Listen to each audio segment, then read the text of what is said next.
سب سے پہلے عاقب بھائی یہ بتائیں، جو ورلڈ کپ کے بعد ایک لائن سے جو تبدیلی کی لہر چلی اور جو چینجز ہوئے اس کو کیسا دیکھ رہے ہیں؟ جس میں سب سے پہلے اگر بات کی جائے تو حفیظ کا ذکر کرنا چاہوں گا. محمد حفیظ جو ہیں وہ ٹیم ڈائریکٹر بھی بن گئے اور اب وہ ہیڈ کوچ بھی ہیں ایک طرح سے آسٹریلیا کے ٹور کے لیے. اور جب یہ 2019 میں مصباح کو یہ ساری ذمہ داریاں سونپی گئی تھیں تو بڑا تنقید کا نشانہ بنایا گیا تھا ان کو. آپ کو لگتا ہے اب یہ ٹھیک ہے؟ میں نے ہی بنایا تھا کافی حد تک، اور میری اس میں ایک لاجک بھی ہے. دیکھیے، آپ کو یہ سمجھنا پڑے گا کہ ایک جو پلیئر اور کوچ میں فرق کیا ہے. فرق یہ ہے کہ جب آپ ایک پلیئر اب کرکٹ کھیل رہا ہوتا ہے تو اس نے مینج کرنا ہوتا ہے ایک بندے کی ٹیکنیک، ایک بندے کی مینٹل پرابلمز، ایک انسان کی form in form doubts clear کرنے. تو آپ اپنے آپ کو مینج کر رہے ہیں نا. When it's comes to coaching, پھر آپ کے اندر ایکسپیرئنس سے کیپیسٹی پیدا ہوتی ہے کہ how to manage, how to go down to person.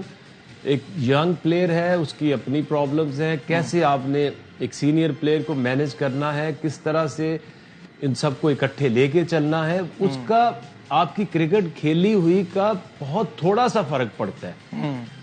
یہ ساری کی ساری مینجمنٹس ہیں، آپ کو سولوشنز پرابلمز کی نکال کے پلیئرز کے لیے رکھنی پڑتی ہیں. صحیح. اور کوئی بھی دیکھے وہ سکسیسفل آج تک نہیں ہو سکا، کیونکہ ہم اس کو ایک مذاق سمجھتے ہیں.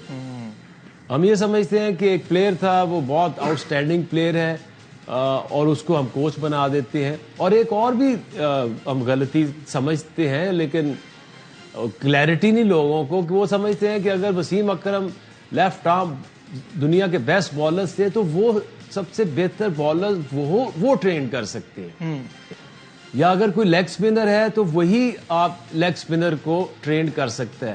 صحیح. بٹ آپ کا کھیلنا خود سے کرانا اور آگے ٹرانسفر کرنا، اس کے درمیان بہت بڑا فاصلہ ہوتا ہے، جس میں آپ کو بہت ساری ٹریننگ کی ضرورت ہے. میتھڈ لانے پڑتے ہیں. اپنے رائٹ اینڈ رانگ اس دور میں جب آپ شروع کرتے ہیں اس میں کلیئرٹی لانی پڑتی ہے. سو آئی تھنک کہ حفیظ جب تک تو وہ ڈائریکٹر اناؤنس ہوئے تھے تو مجھے کوئی پرابلم نہیں تھی، کیونکہ جس طرح وہ بات اتنے سالوں سے کر رہے ہیں کہ سسٹم کو بہتر ہونا چاہیے، پروفیشنلزم ہونا چاہیے. لیکن جب آپ خود بھی ہیڈ کوچ بن گئے ہیں تو اس پہ مجھے اعتراض ہے، کیونکہ یہ پھر ان کے لیے خود یہ ڈیسیژن دیکھیے گا صحیح ثابت نہیں کبھی ہوگا. کیونکہ ایک تو یا تو آپ کے پاس ایکسپیرینس ہو، اگر کورسز نہیں بھی کیے ہوئے، ایکسپیرینس بھی نہیں ہے اور کورسز بھی نہیں ہے تو وہ تھوڑا مشکل ہو جائے گا ان کے لیے. ڈیفینیٹلی یہ ہمیشہ سے مشکل ہوا وقار یونس کے لیے، یہ مصباح کے لیے بہت مشکل ہوا. اسی طرح بہت سارے اور بھی جو جسٹ کرکٹرز کو ہم مینجمنٹ میں لے آتے ہیں، کوچز بنا دیتے ہیں، تو وہ کوئی ایک بندہ بھی سکسیسفل نہیں ہوا اور نہ ہو سکتا ہے، کیونکہ اٹس اے پراپر جاب، ایک پروفیشن ہے ایک، and there is a science behind it. تو وہ اس پہ کام کرنا بہت ضروری ہے.